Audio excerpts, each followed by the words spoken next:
I'm old enough to remember when cyber attacks were actually big news, right? They would happen and people would like flip out and you'd try to figure out if you got compromised or whatever. And it seems like lately there have been just so many cyber attacks over the years that we've sort of become complacent. It's like, oh my gosh, yeah, there's a cyber attack on whoever, Target. It's like, I wonder if I got, no, I'm probably not compromised. Or the other train of thought is, oh, I'm probably compromised. I've been compromised for a long time. I just got to keep changing my passwords and yada, yada, yada. There are different trains of thought, but we're not sitting there like freaking out over every single cyber attack.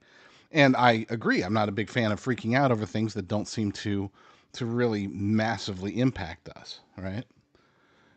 But what if what we're seeing right now is actually bigger than just your run-of-the-mill series of cyber attacks? What if this is all a preparation for something bigger?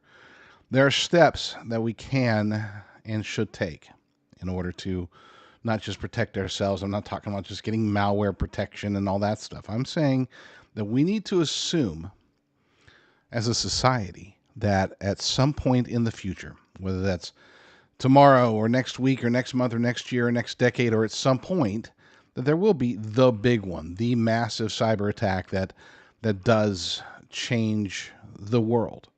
And how you prepare yourself today can have a direct impact on whether or not this will be something that you can survive, or whether you and so many other tens or even hundreds of millions of Americans will be dramatically affected by it. There's an ex-user called Unfiltered with Kells, Kels. You can find her handle is unfiltered, and then the letter W, and then Kels. She put this post up there, and it was compelling. I got to admit, she was making a lot of sense. I'll play her video here in a second, but I want to read what she wrote in her post. She said, most people scroll past stories like this, and like I said in the beginning, she's absolutely right. You hear cyber attack, oh my gosh, and then you move on. A cyber attack hits a major medical supplier. Payment systems warnings start appearing in different countries. Massive investments into power grids and data infrastructure quietly continue. Individually, these headlines don't seem like much, but when you start looking at them together, it raises a question worth asking. What would actually happen if our digital systems were suddenly disrupted? Our banking, hospitals, supply chains, and our power. Sweden, one of the most cashless societies in the world, is already warning civilians to keep cash on hand in case payment systems fail during a crisis. I'm not saying anything is happening tomorrow.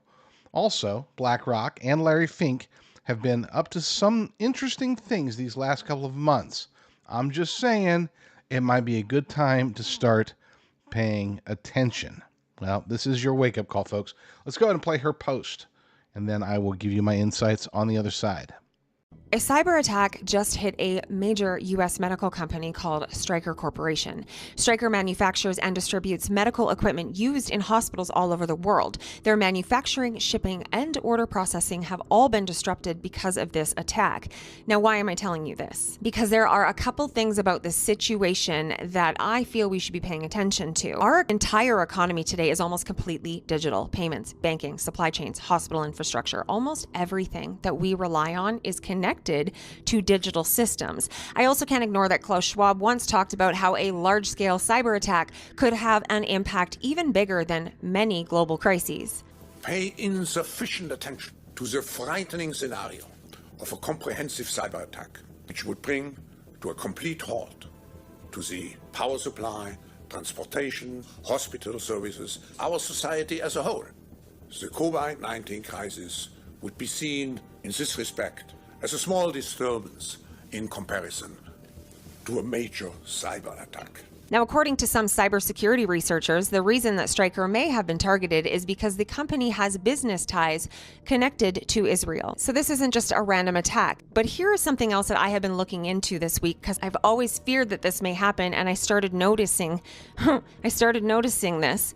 Over the last couple of months, one of the largest investment firms in the world, BlackRock, has been investing heavily in infrastructure, power grids, energy systems, AI data centers, airports, critical infrastructure. And the CEO of BlackRock, Larry Fink, has heritage, strong global financial influence, and sits in many of the same international circles and organizations like the World Economic Forum. At the same time, the central bank in Sweden, one of the most cashless societies in the world, is now warning people to keep cash on hand in case digital systems go down during a crisis. My pattern recognition could be off, it might not be. But if the grid does go down, if digital systems go down, almost everything in our daily lives stops working.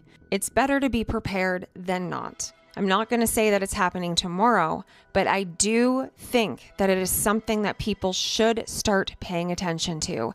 I do firmly believe that we are going to see this happen in our lifetime. So pay attention, especially to what's happening all over the world and in the European countries, because they are just steps ahead of us. One of the things that she tried to highlight in the video, but if you're just listening, you couldn't see it, is the fact she was highlighting that Larry Fink, the CEO of BlackRock, is Jewish. Now, the cyber attack on Stryker has been attributed to Iran. And I've said for a long time, long before the war, that there are two things that Iran is very good at from that makes them an actual threat. And that is drones and cyber attacks. They're very good at both. And we're seeing the drone aspect of it during this war. I think that I had noted recently that it seems as if perhaps we underestimated their drone capabilities. I hate to say it. I hate for the United States and Israel to both be caught off guard, but they knew how to stop the missiles. The drones, again, I'm not there, but the little information we're getting, it seems like the drones are sort of being effective, right? And again, that's been their top priority. Drones they can be made quickly, they can be made inexpensively, and they can be very effective, as Iran is showing. And as we knew before, just the drones back and forth between Ukraine and Russia. I mean, it's to the point where we're actually asking, the U.S. military is asking the Ukrainian military for some advice on how to handle the drones. That's, again, not saying that we were caught completely off guard, but it sure seems like we weren't prepared for it. Now, when it comes to the cybersecurity aspect of it, cyber attacks, Iran is top 3 or 4 in the world. Okay, they are up there with the United States, with China, with Israel, okay, right there with North Korea. They're good. And this is something they put a lot of emphasis, a lot of their brain power into. And it has been shown to be relatively effective over the years. And I would say more effective from a military perspective than even North Korea. North Korea, they are good at financial cyber attacks, as is China. China's good at getting military secrets, but it seems as if when it comes to full-blown offensive cyber attacks, Iran, like I said, is top 3 or 4 in the world. Now, let's go beyond Iran. Let's say, their infrastructure is sort of toast, which we can assume that in many ways it is. That includes internet. Let's say that their proxies outside of Iran are doing what they can, and maybe they were the ones that hit Stryker. Who knows? Point is that this threat is not relegated to just Iran. This threat is one that when you have people like Klaus Schwab and Larry Fink and pretty much the entirety of the World Economic Forum, the Council for Inclusive Capitalism, the United Nations, all of the various globalist organizations have been talking about cybersecurity for a very long time. It's time for us to take serious interest in self-preservation. Now, you might think, well, I've got my Bitdefender, I've got Norton, I got whatever, I've got my antivirus, what more can I do? There's a lot more that we can do, okay?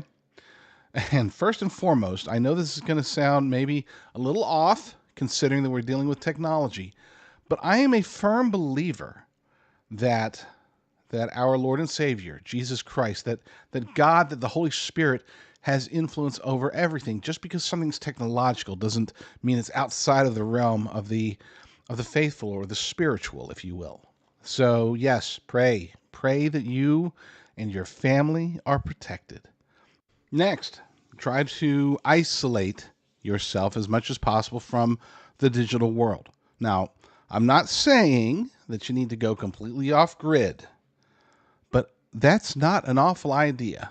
I mean, considering the way things are, depending upon your resources and your situation, your familial situation, your personal situation, it might make sense to, at the very least, prepare to go off grid. That doesn't mean that you have to sell everything you got and go run off to your bunker homestead hidden in the mountains. But it wouldn't be a bad idea to prepare your bunker homestead hidden in the mountains and a way to get there in case things start going south. But we don't panic here, okay? One of the ideas of being a late prepper is that there's no need to panic, just identify, look where the exit signs are, and walk in an orderly fashion towards the exit ramp, okay? That doesn't mean you have to sprint. We're not in sprinting phase yet. You just want to be prepared and positioned properly if and when that time does come. So, yes, if you can either go off grid or prepare to go off grid, that would be great. But let's say that you can. Let's say that what, 90% of us cannot go down that road. We don't have the resources for a second hidden bunker somewhere, and maybe we don't even have the resources for a singular hidden bunker, because they're not necessarily cheap. They don't have to be expensive like modern real estate, especially out here in California, but they do. I mean, it takes money, right? Let's say that you don't have the resources for that. Here's how you get prepared to wean yourself off of. It's time to make backups. If you can afford to get a hard drive, I'm talking a big one, depending upon how much stuff you've got, get yourself a big hard drive, terabytes, not gigabytes, terabytes or larger worth of storage, and start storing as much as you can on there. Protected server, and don't rely on Dropbox or any of these other online versions of storage. And I'm not saying that you have to cancel those, but don't rely on them. And by golly, stop putting anything of importance on them. Your Dropbox should not have a copy of your driver's license. Your OneDrive or whatever digital storage you have should not have a copy of your birth certificate or anything of importance. Okay? You want a backup? Make it a physical backup. Make it someplace close. Make it something where you've got it in the physical hard drive in your hands, safely put away in a Faraday bag in a fireproof safe. Okay? Best place to put it. Make sure that it's somewhere where if there's a fire, if there's anything, that you don't lose your stuff. Now you might say, well, is it bad to have a digital backup? Absolutely not. Okay? I'm not saying that you can't have a Dropbox or anything with the stuff in it. I'm saying that don't have that as the only point of access for it. And if you do, try to use the most secure. I will get into digital security in a future episode. We're not talking about digital cybersecurity. I'm talking about actual full-blown digital security. Good, because we do sometimes need to put things such as crypto in secure online formats. And there are ways to do it that are safer than others. But make sure that you do have a backup of everything that you could possibly want or need. And that does include personal stuff. That includes videos. Okay? That includes pictures of friends, of loved ones. That includes, videos of kids' recitals that you shot 10 years ago or anything like that. Get it all. The memories are going to be important as well. And yes, I would strongly, strongly suggest getting how-to videos. Download them any way you can through YouTube or whatever, because knowledge is going to be extraordinarily important in that type of situation.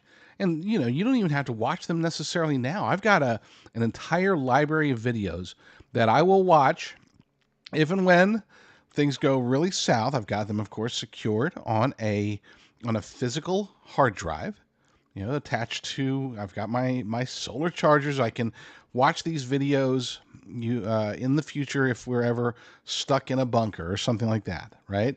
Now, these videos will be, I'm trying to think of some good examples. I've got several farming videos, several videos that show visuals of recognizing herbs and stuff like that. First aid, I've got a lot of first aid video, not a lot, but a couple of first aid videos. Auto repair. I've got some auto repair videos. You never know if it's like a Mad Max future, right? where cars are important and you want to figure out, okay, so how do I make my car tank like thing that I can go fight the horde of weirdos in their cars with stuff. You never know. I'm not saying, I'm just saying. And yes, there is some entertainment in there. I have the entire Bible in audio format, just in case. And people that say, "Oh, don't you're a big proponent of using a physical Bible?" Yes, I am. But what if? Just saying. I'm not saying what if there's a situation where maybe I can't see or read anymore.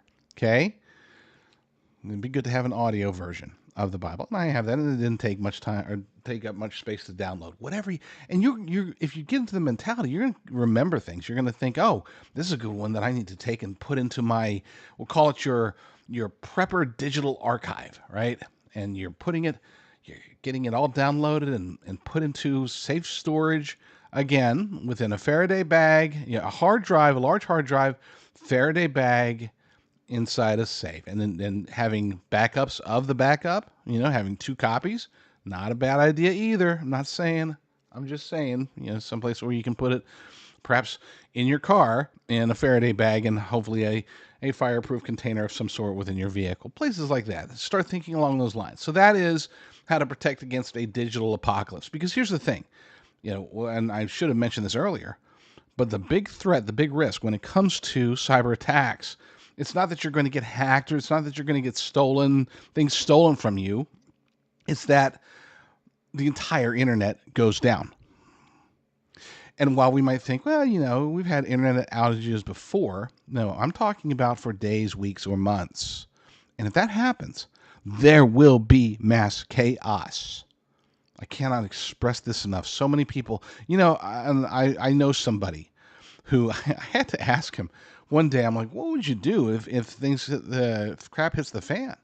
And he's like, I have no idea. I never really thought about that. He has a bank. His credit union. He has an online credit union.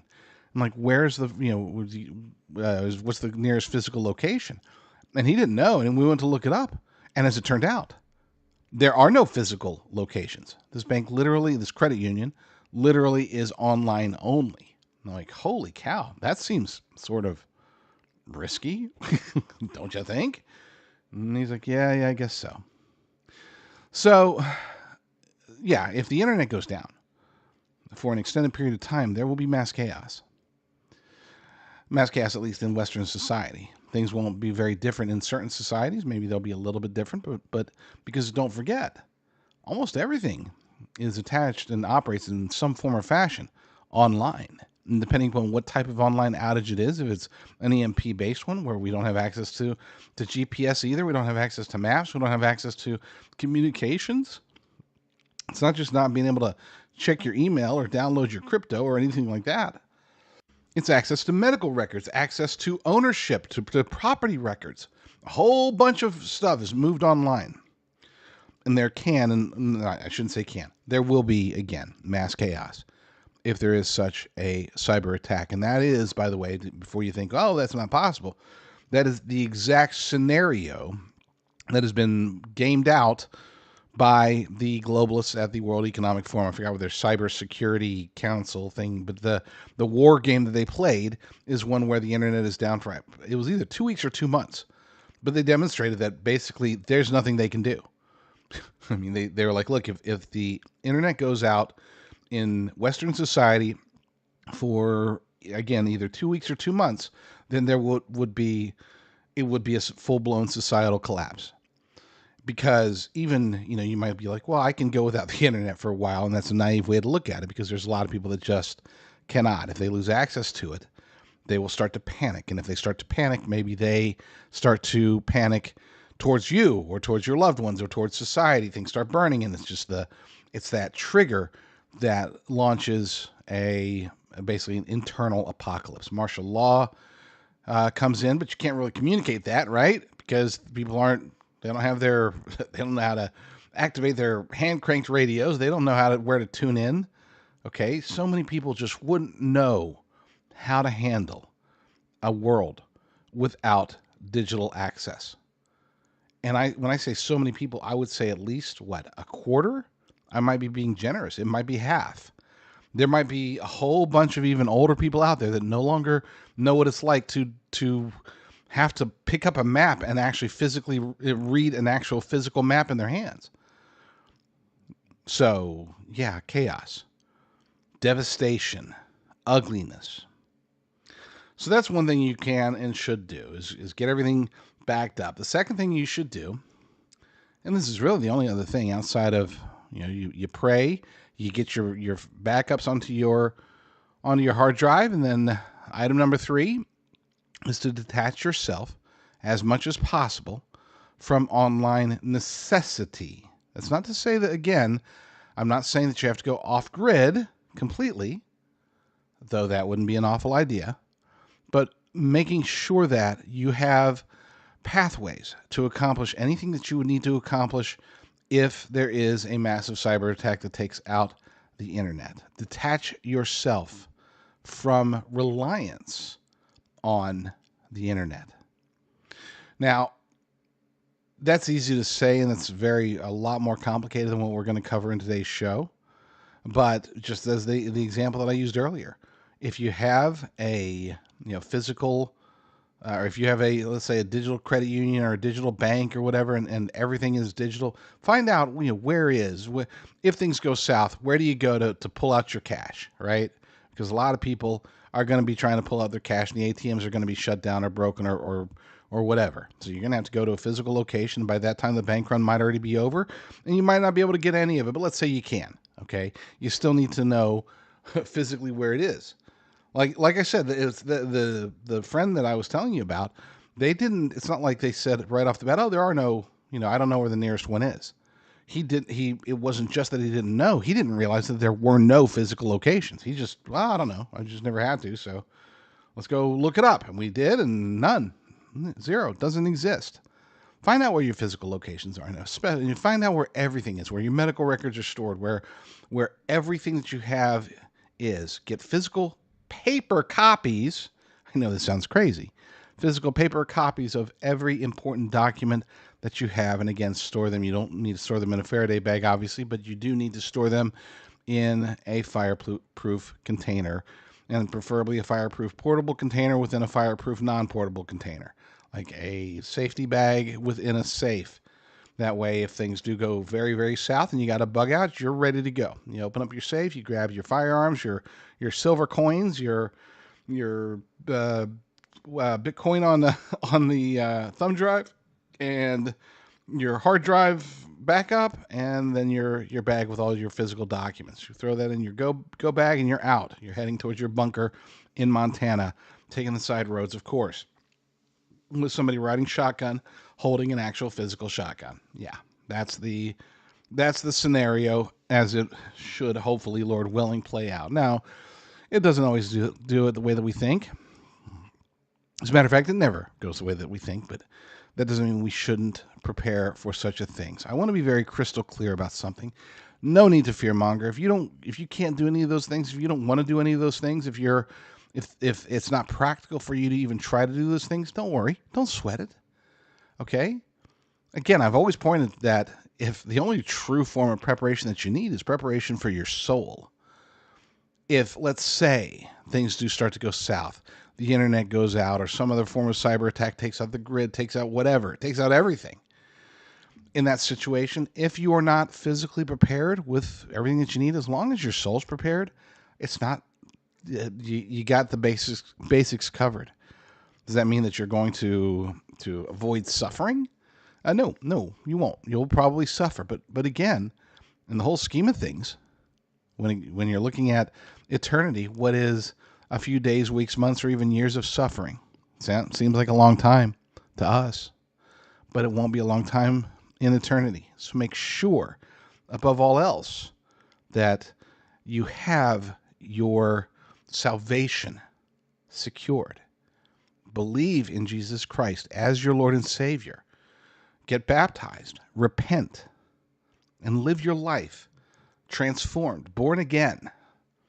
And in that scenario, in that situation, once you get there, or if you've already gotten there, then cyber attack, oh wow, Rucker was right. Should have listened or couldn't listen to him, no big deal. But he's also right that I have nothing to fear. As long as you have that hope in your heart and in your mind and in your soul, then hey, it's a little bit of suffering with no internet for a couple of weeks, right? We've seen tons of fraud exposed across the United States, in Minnesota, in Maine, in California, Ohio, and it's happening everywhere. Those are just the areas, amongst others, that have been given a highlight because somebody ambitious, usually a journalist, but occasionally, your occasional Dr. Oz style bureaucrat has gone out and said, "Hey, let's focus on this." And the reality is that in many of these cities, many of these states, you can take a rock and throw it in any direction in any major city, and you're going to hit fraud most of the time. That's just the nature of American politics today. It has been for a long time, to be clear. This isn't new, it's just evolved. And now the corruption, the fraud, the scandals, they are becoming harder and harder to identify. But on the other hand, they're becoming easier to identify. It just takes somebody willing to look. Unfortunately, the uniparty swamp, led by the Democrats, but with some, I'm sure there are some Republicans involved, though we haven't really caught very many of those yet. But you can see that Democrat-run cities, they tend to find ways to elevate themselves as well as the people, the minions that they're able to recruit, such as the Somalis running daycares in Minneapolis, as an example, or the various multiple groups of mostly Eastern European immigrants in Los Angeles that are running these fake hospices, right? Hospice care facilities. Well, there's one area that has not been properly addressed yet. One measurement of fraud that is so deep, so vast, so huge that I think a lot of times it gets missed simply because it would be by far the most challenging to truly identify. And that is what many people are starting to call the homelessness industrial complex. This isn't just a scam. It's an entire industry. And we're going to take a look at it, especially as it pertains to one particular story in the city of Los Angeles.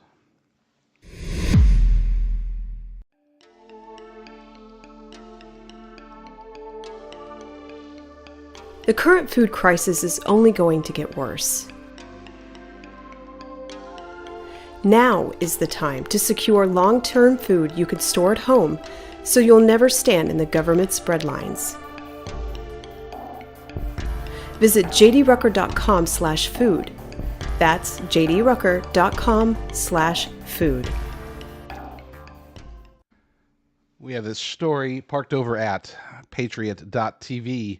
LA Beachside Hotel, the city bought for the homeless, is a microcosm of California Democrat policies. And we can extend that out because it's happening in Seattle, it's happening in Portland, it's happening in Boston, it's happening in so many, not all, but many of the Democrat-run cities, major cities across the nation. The reason that it's not happening in all of them is because it is an extraordinarily complex scam. This isn't like, okay, we'll just set up a little fund that'll pay for daycares in Minneapolis, and then we'll go recruit a bunch of people to run these so-called daycares, and the flow of money will go down and then back up and then back down and then back up, and some of it will go to terrorist groups. Just it's one pretty easy scenario to set up. Whereas when it comes to homelessness, the prize is grand. The potential to get caught is minimal, and I'll explain both of those things here in a second. But the reason that it's not everywhere is because it does take a series of actions taken by politicians, taken by corporations within the areas, within these blue cities, for it to work. Because otherwise it doesn't work. Again, this is a complex confidence scheme that they are employing against the people. Let's start with the bullet points. The city of and we're going to focus on this one individual hotel, because it is, you take this, you expand it out 5 times, 10 times, 100 times, 1,000 times, and now you've got the essence of the homelessness industrial complex.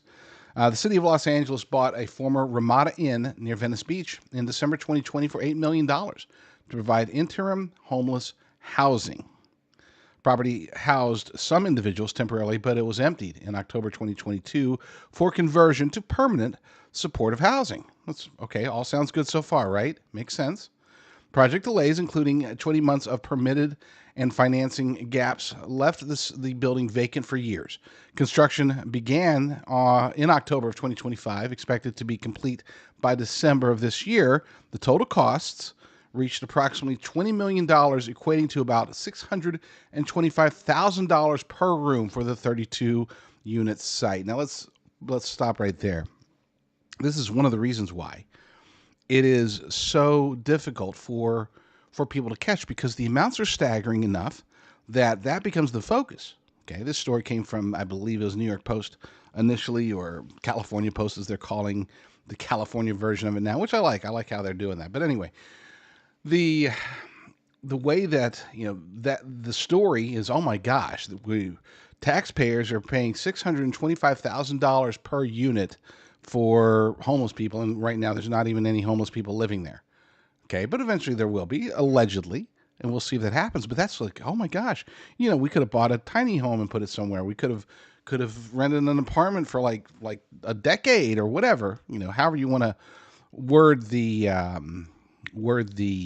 waste, that becomes the focus point, and that's by design.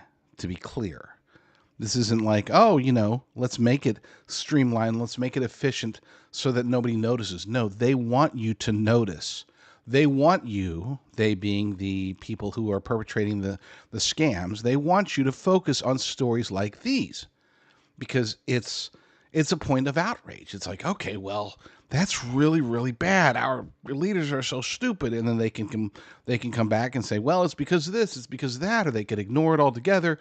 And either way, that becomes the focal point of both investigations as well as any journalistic inquiries into it, because that's a story. It's a story that this is a boondoggle, and that's what draws the attention. But the reality is that behind the scenes, the things that are happening, not just with this particular hotel, but with, again, the entirety of the homeless industrial complex in each major city, including Los Angeles.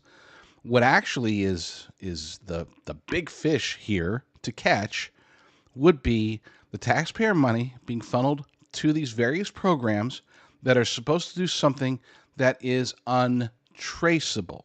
So just as an example, let's say, and I'm going to use a quote-unquote hypothetical, but this is based upon real-world events that have happened. I have to be very careful, to be clear, because these are bold accusations that I would be making. And if I were to use the names or point at particular corporations or NGOs or anything like that in this whole scam, then yeah, I open myself up for lawsuits. So we're going to talk about a hypothetical. This is for entertainment purposes only, right? But hypothetically speaking, let's say that the city, we'll call it Los Angeles, they are able to pass some form of legalese that says, okay, we're going to sink $100 million into a program that is designed to make sure that the homeless are reached one by one individually, given an opportunity to go get the help that they need, and that they're reached at least once a month. Okay. And it will equip the people that are doing this, will equip them with anything they need, whether it's, literature, or the ability to actually transport people who ask for help, or, clean needles or whatever. In one case, they actually were promoting giving out booze to homeless alcoholics. That way, they're doing so in a controlled environment and they're not out there harming people or whatever. Okay. So there we got $100 million, right? We're going to get this passed. People are going to support it. Everybody's going to be happy, and it's going to be be out there. And then we take this and we contract with somebody who maybe have, here's a company that's willing to do it, and they have this shell company that's covering them up, and then the shell company is paying off this other company, and then you start to follow the money just a little bit, and it's hard. It's not like, again, this isn't like trying to follow the bureaucratic pathways in Minnesota or Minneapolis when it comes to daycares. This is actually a very thickly layered series of webs that you have to try to navigate through just to find out where all the money is going, where it's coming from, and how it's being used. But when it comes to homelessness, compared to, say, a daycare where there's a physical building that you can go check, when it comes to homelessness, it's just everybody's on the honor system, right? Why? Because where are you going to check? They're homeless. That means that by the very nature of their existence, they can't be checked. And we've seen that time and again. There was an interview, this was done probably, 3 or 4 months ago. And I believe it was Seattle. It could have been Portland. I get them confused sometimes because they are so very similar. But either Portland or Seattle, they talked to this homeless man who had been homeless for like 15 years. Okay. And you could tell that, like, sometimes maybe they're a little off, or there's a little bit of insanity, or maybe there's a lot of mental illness there. In this particular case, this was a gentleman. He was older, not old, not elderly, but he was older, and he had been on the streets for about 15 years, off and on, but mostly on the streets, and he'd gotten pretty good at it. He was he knew how to panhandle. He knew how to survive. He was a survivor.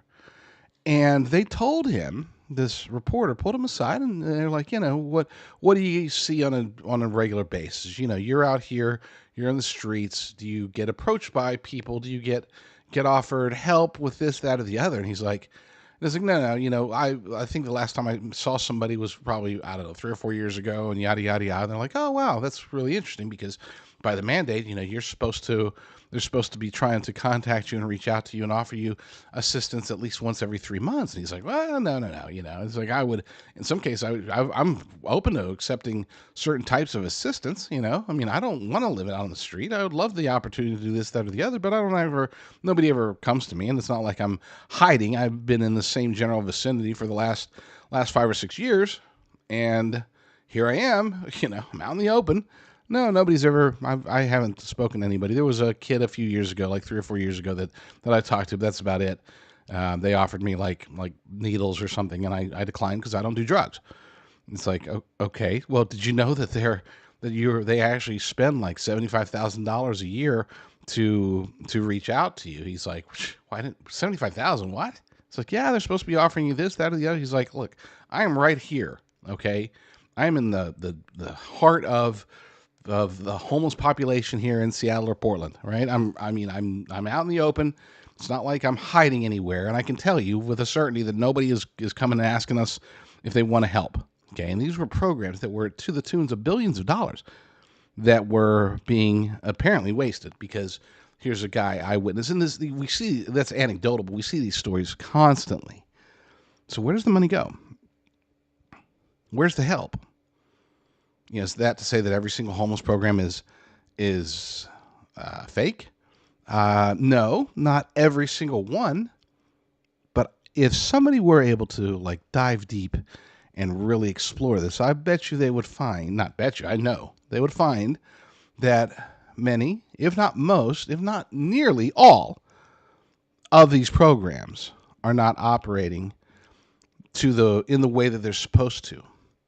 That there's a lot of numbers that are flying out, but those numbers are always unverifiable. Why? Because, again, we're talking about homelessness. We're talking about the ultimate black hole where corrupt money can go in. Well, I should say taxpayer money can go in, and then money can corruptly be distributed to the appropriate people.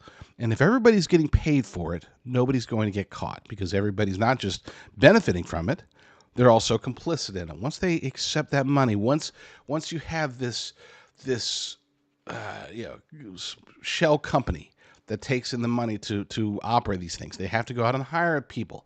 And they tell people, this is what you're supposed to do, and this is what you're supposed to say. And it's going to be hard, but here's what you do, and as long as the numbers are there, as long as you're checking the boxes on the forms and the paperwork, maybe you don't actually have to go out and offer the blankets. It's kind of risky after all, I mean, just saying, not saying, just saying.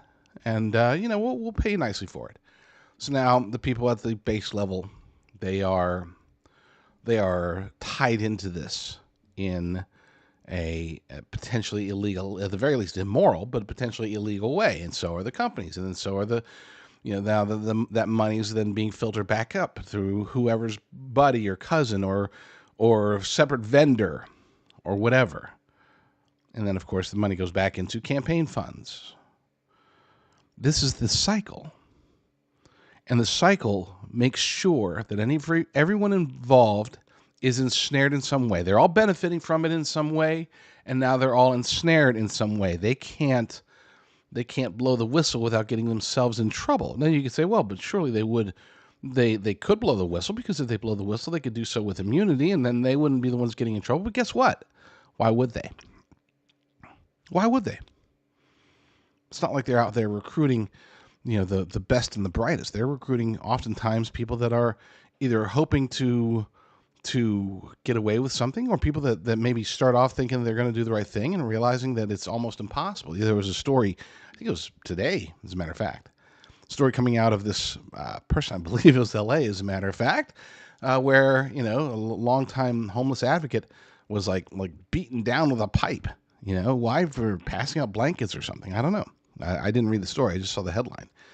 But I will be reading the story a little bit later. Point is that those stories aren't rare.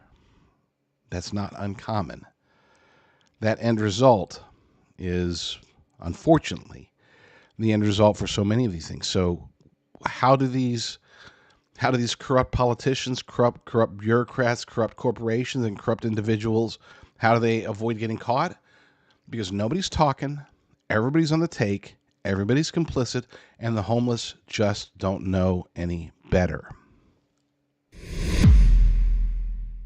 President Trump stirred up a hornet's nest last month when he signed an executive order calling for glyphosate production to increase, for herbicides to be more prominent because they were a national security concern. In other words, for the food production mechanism of the United States of America to improve, for food prices to be reduced, we needed to bow to Monsanto, which is, of course, now owned by Bayer. Now, those of us who have been following Monsanto over the years, the decades, know the challenges. We are very well aware of all of the hidden science, the real science that has been covered up regarding glyphosate and other chemicals used, especially in Roundup. Now, there have been many lawsuits. There's still tons of lawsuits out there, but apparently those are just going to fall by the wayside as President Trump did what some consider to be a betrayal. But here's the question. Number one, was it really a betrayal? And if so, is Robert F. Kennedy also implicated in that betrayal of the MAHA movement, of the health of the United States of America? Or was it a necessary ploy in the short term that can, and hopefully, Lord willing, will produce greater fruit, pun intended, in the future? I think that if we really look at this and take responsibility and actions, that this could actually end up being a very good thing.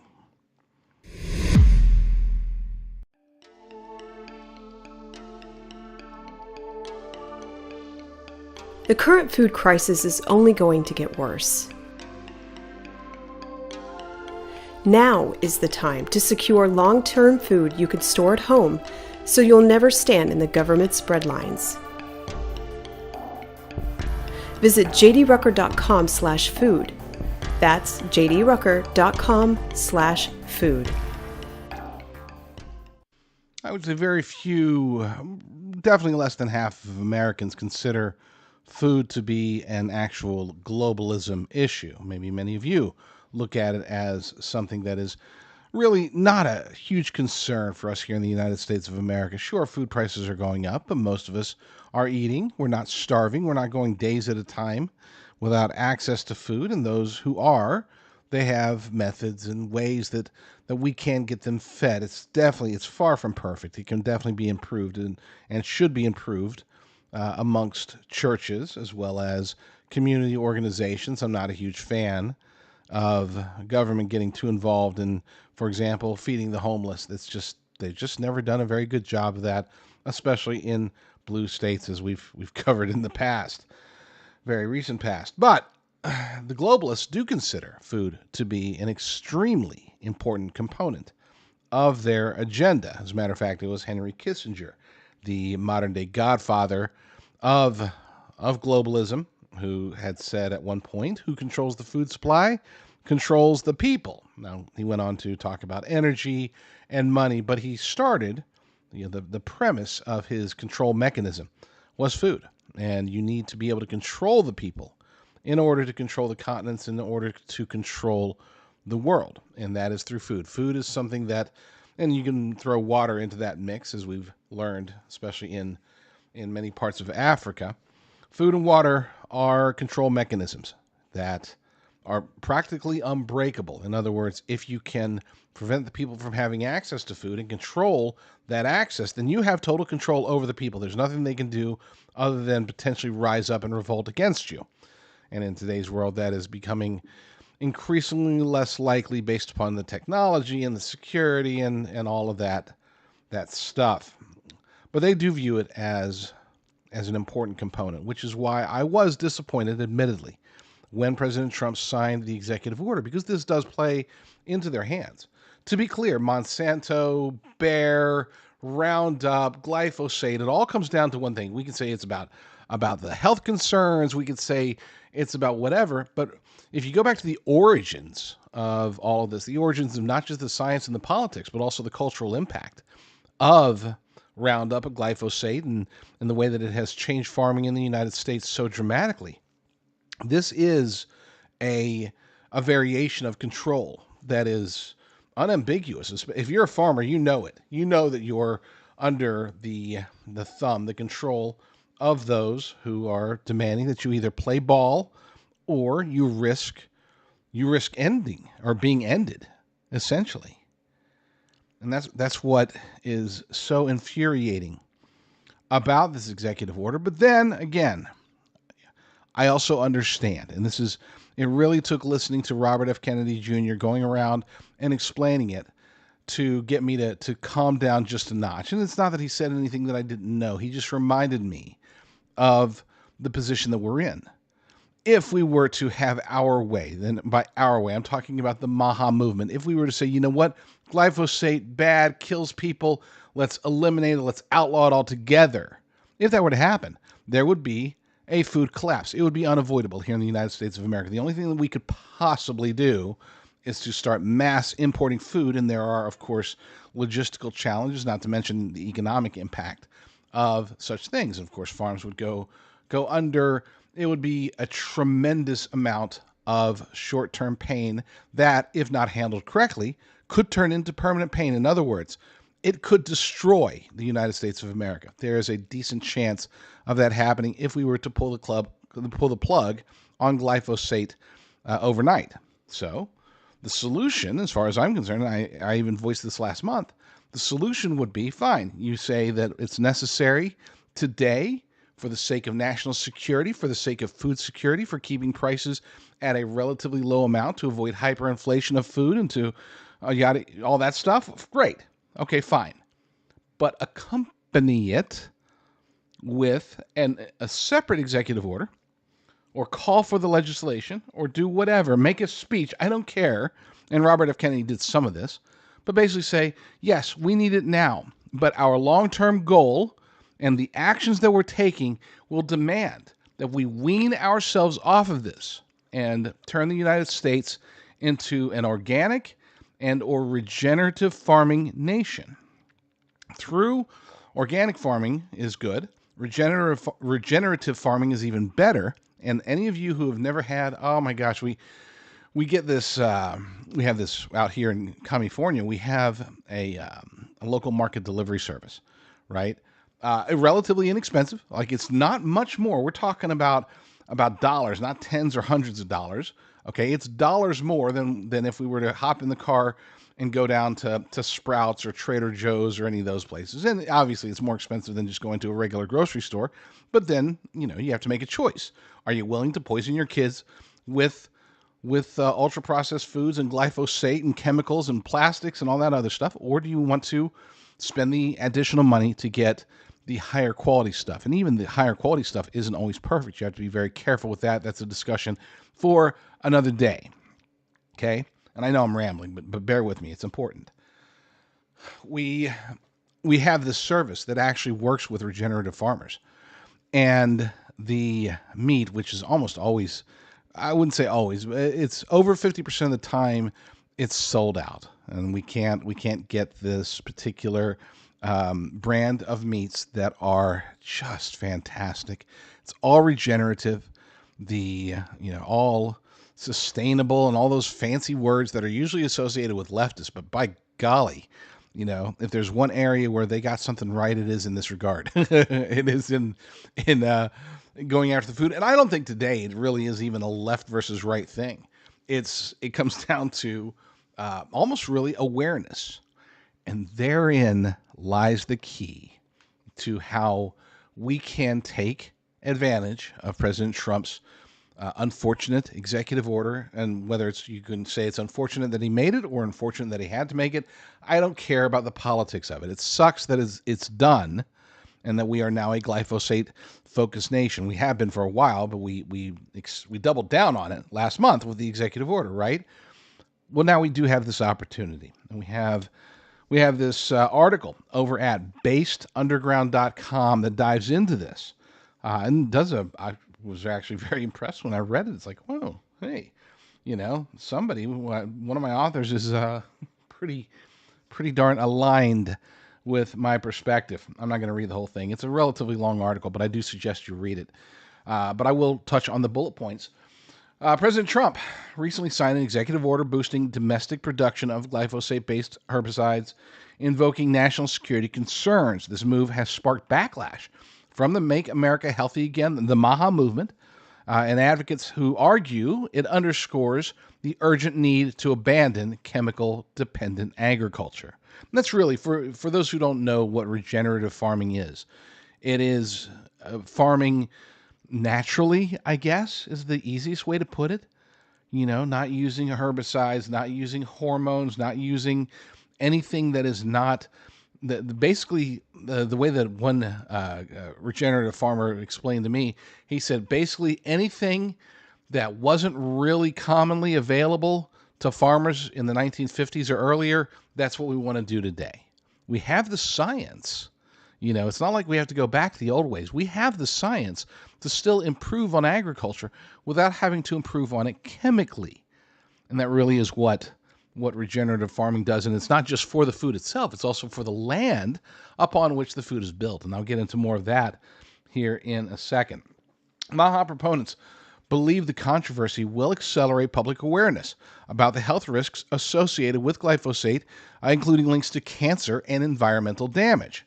The movement calls for a widespread shift to regenerative farming practices that restore soil health, reduce chemical use, and promote biodiversity. Now, look, I know a lot of people, we're conservatives, right? Whenever we hear the term diversity, it's just an instantaneous turnoff. But I can assure you that when it comes to the science of farming, and the word biodiversity is legitimate and it makes a whole lot of sense.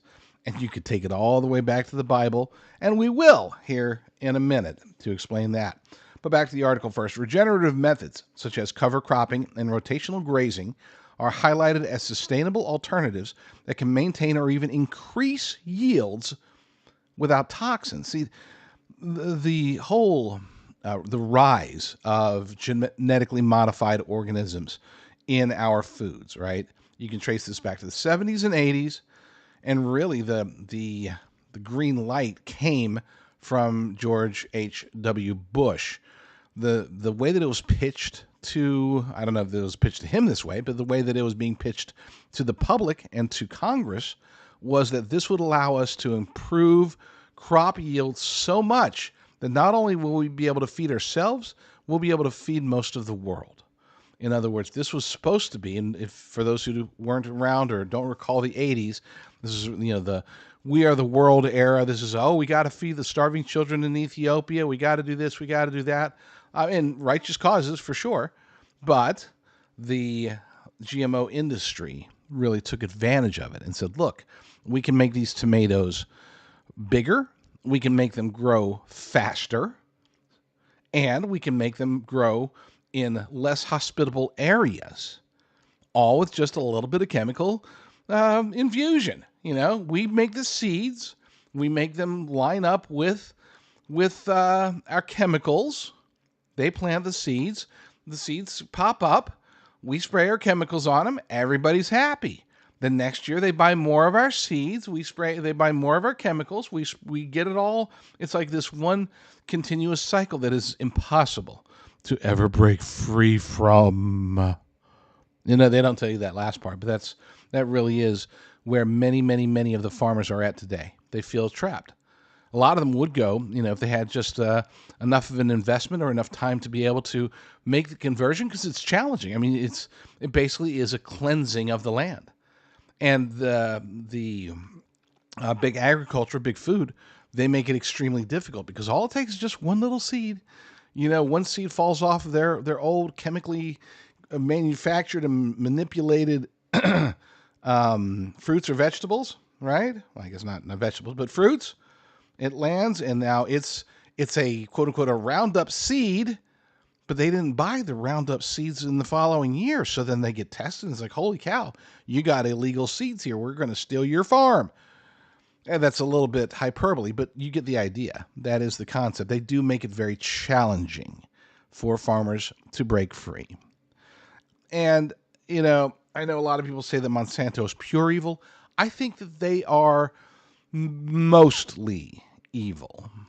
I think that there is a certain capitalistic perspective to it all that's sort of elegant. I hate to say it, but I mean, they created a very strong capitalist model. Unfortunately, it's killing Americans. That sucks. But outside of that, no big deal, right?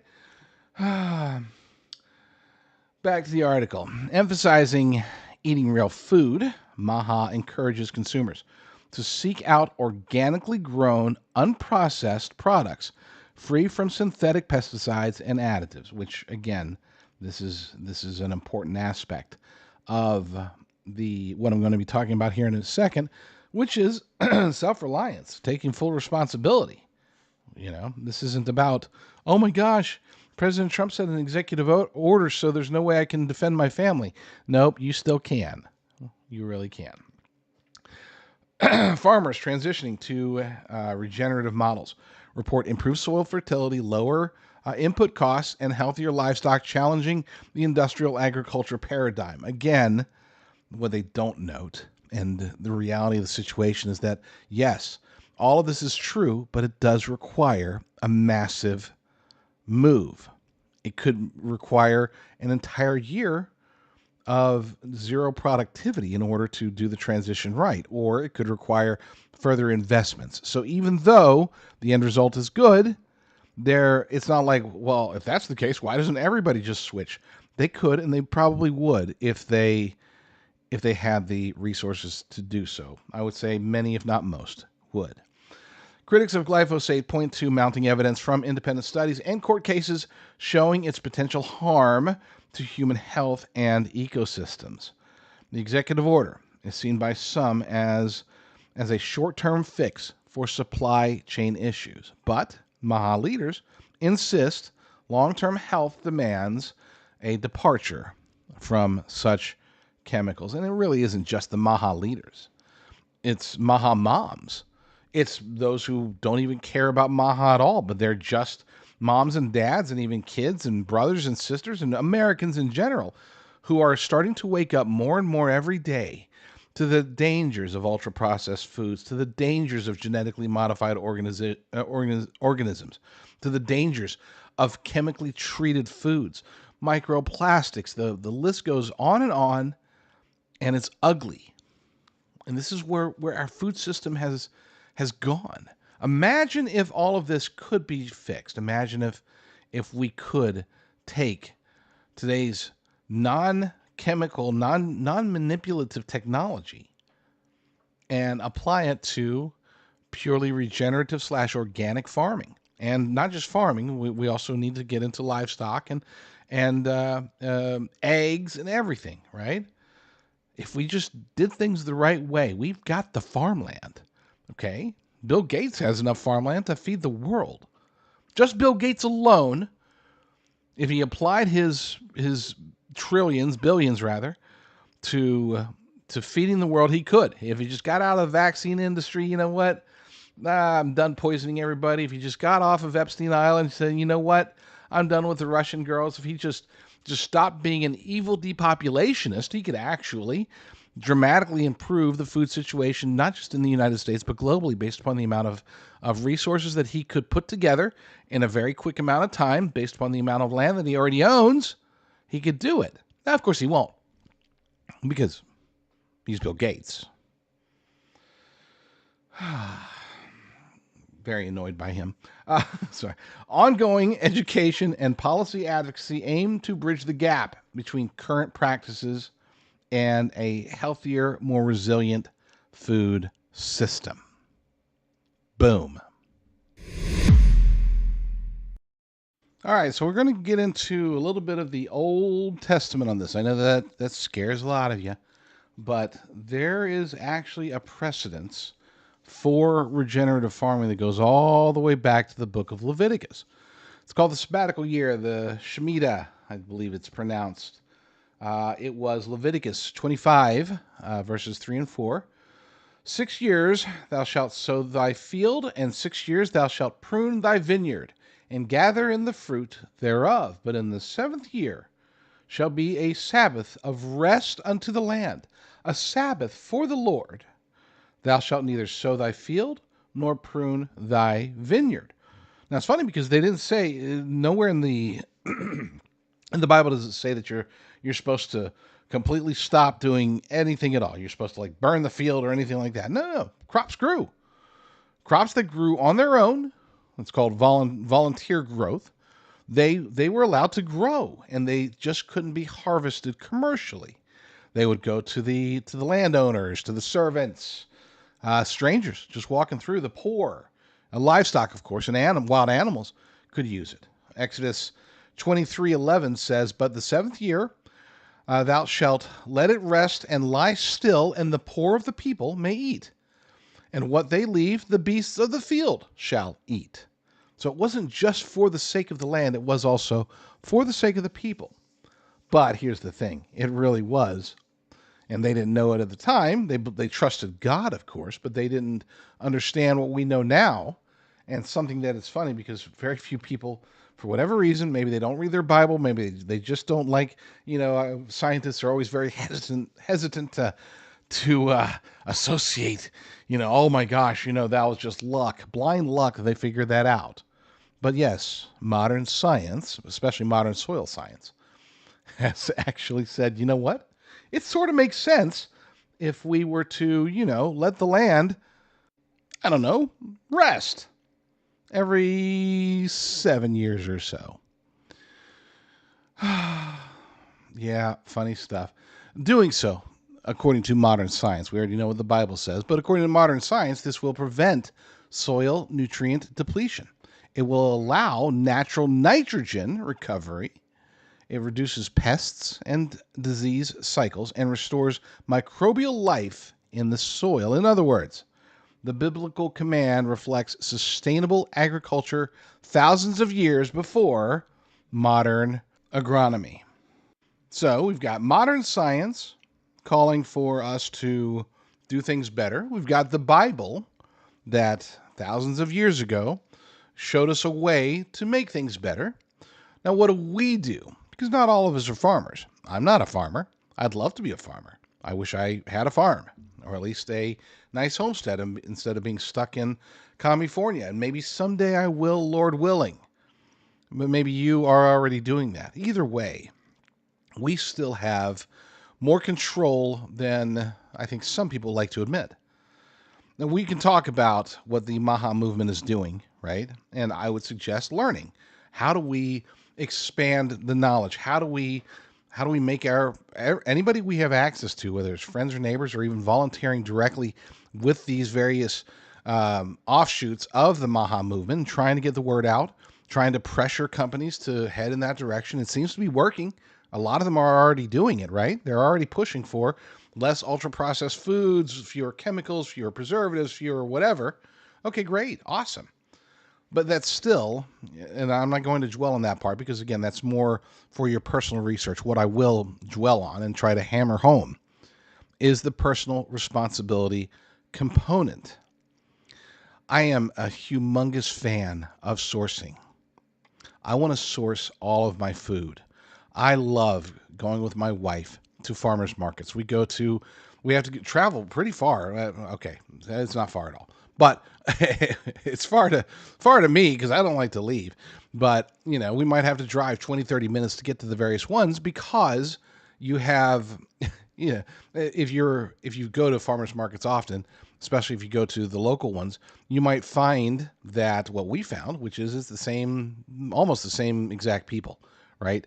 They'll go to one town on Wednesday and then they'll go to a different town on Thursday. And it's almost, 80%, 90% of it is repeat, which is fine. Nothing wrong with that, right? That's great. But I want diversity, as I talked about before, not just biodiversity in the land, which God told us was very important. And now modern science is reaffirming what he said, but also diversity when it comes to farms. I want to know who's best. I love it. It's like a field trip when I was a kid, right? It's one of those things where you get to learn and you get to explore and you get this amazing stuff at the end called natural food. I love it. I mean, and maybe I'm weird. I am weird, but maybe some of you out there would want to do the same thing, and I would strongly recommend doing so. And again, sourcing. And it's not just a matter of, we got to go to all the farmers markets. Let's say that you've got a grocery store or a market that's open every day, and you want to make sure that you're getting good food for your family. You've got the smartphone, right? You got the phone that you can take with you and start doing your research. And it will make for a long day at the grocery store, but it's worth it. And you only have to do it a few times until you find the brands that make the most sense. Right? And you take them and you try it and it's like, this is good. And so this is where I'm going to get my mushrooms from now on. Or you try it and this is good. It's like, wow, this is definitely where I'm going to be getting my bacon going forward. And it's like, this is good. And or you might think, man, this one seems healthy, but by golly, it's too expensive. Or wow, that one is properly sourced and it's organic, it's regenerative and it's all this other stuff, but it just doesn't taste very good. So, you can decide how to sacrifice and when to sacrifice. And I know what some of you are thinking. You're like, you know what, man? I'm struggling to get by with ramen noodles. This isn't just for today. This is with the understanding that, because I've been there, done that, right? I don't want to sound insensitive to those who can't just go to farmers markets and get, $10 a pound tomatoes or whatever. You're looking for inexpensive. I know many of us are. So, you do what you can. And this is where vegetables are a beautiful thing, because even the quote unquote fancy and expensive vegetables and fruits that are organic or regenerative, generally speaking, I mean, they're cheaper than Doritos, okay? They're cheaper than a lot of the foods that people will end up getting. Are they more convenient? No. Well, sometimes they are, actually. I mean, look, I'm that guy. I could take a tomato and eat it like it's an apple, okay? I really can. I love tomatoes. I love olives. I love a lot of different fruits. Not a huge fan of veggies, but I'll eat some, especially with the way that my wife cooks them, which is usually generally amazing. But it's still less expensive than the ultra-processed foods that people think they got to get because that's the cheap stuff.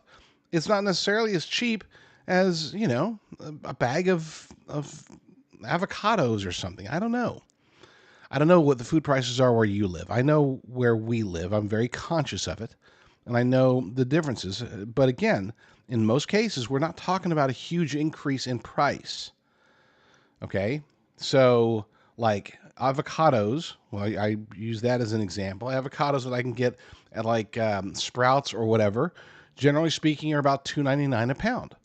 And when I go and get them at the farmer's market, these high quality ones, they're local avocado farm, different kind. It's not the Haas, it's the other avocados that they're thinner. I forgot what they're called. I want to say butter avocado, but that's not right. I forgot what it's called. Anyway, I get those, and they're about $4 a pound. So it's about $1 a pound more, and you get like 3 or 4 pounds of it. And it's like number one, that's a ton of food, right? You got to be careful with avocados because you got a small window there. Probably not the best example, but you get the idea. Source, and stop. Make it to where, number one, you're helping these farms, these markets, these ranches, these people that are out there doing the food the right way. They're doing it organic, they're doing it regenerative, and you're rewarding them for doing so. You're also not rewarding those who don't. And I said earlier, if you missed it, I noted that I hold absolutely positively zero negative thoughts towards any farmer that's stuck with Roundup, stuck with Monsanto and Bayer, stuck with genetically modified whatever, because I think that most of them, again, either got sucked into it or they felt like this was the only way that they could stay competitive. And maybe that's true, but that doesn't mean that we can't strive to make things better.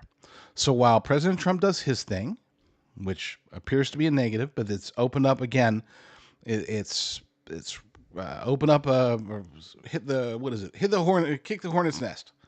The MAHA hornet's nest is flying around, right? Well, not the nest, but the hornets themselves. They're flying around. They're stinging everybody. We should promote that. We should allow and appreciate the informational, the educational components of that, and we should participate whenever possible. In the meantime, we should be working with hopefully our local, if not statewide lawmakers, and maybe even your national ones.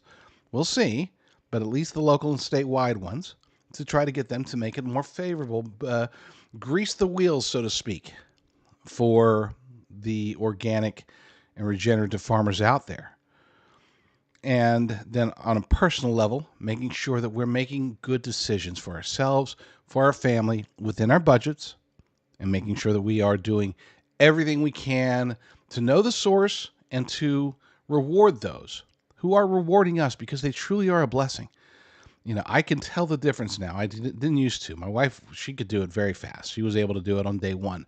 It took me a while, but I can now identify, for example, when a chicken is, whatever, Tyson, or when it is organic, or when it's full-blown regenerative. All right. And then you throw in the heirloom aspect of it. That's a whole other ball of wax. It's fun, but this is your food, folks. This is important. And I know I'm rambling, so I'm going to stop now. It will shock you how much it never happened.